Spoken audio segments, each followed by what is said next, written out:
دکتور محمد نور ابراهیم دیرسمی مینا شورشگر و تکوشرین کو بفدکاریین دانه گلی خواه و ولاتی خواه ناوی خود دیروکا کردستانی ده تومار کر و حتی روژا ایروش به هزاران کس لسر شوپاوی دمشن. تکلداری سالوگرا پنجمین آکوچا داوین دکتور نوری دیرسمی روشنبیر کرد ایجا عفرینه محمد ولید گوت دکتور نوری دیرسمی به تکوشینا خواه شورشک روشنبیریه لهمبر داگر کران لدار خست. دکتور نوری دیرسمی لإسطنبول پشتی روشنبیرتی خو لإسطنبول شورشک آواده که بناوی کار کران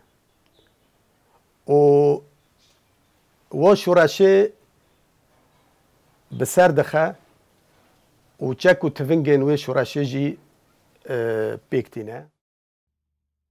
محمد ولید دوام آخافتنین خود دیار کر که دولتا ترک پشتی داگر کرنا عفرینه دا کودنگ نوری دیرسمی تونه بکه ایریشی گوراوی کر. پشتی عفرین هات داگیر کرن دولتا ترک بری هر تشتی ایریشی گورنا نوری دیرسمی کر. خواستن گورناوی دا عرضه را دوز بکن ناو دنگیوی تنهی بکن. هر انسانی که روشنبیر هر مروفه که دیروکوان دخوازن غیر بکن تنهی بکن دستی خادرشی گورنا شهیدا کرن.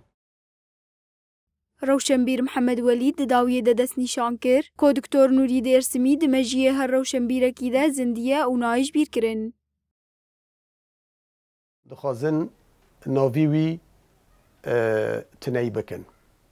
لهمو نوری دیرسمی کت میجی هر روشنبیری که کرد به تجاری هندانا به. بوی نوکن دولتا ترک دستی خو درشی گورستانا شهید داده کن. شهیدین متینا شهید لقه قازقله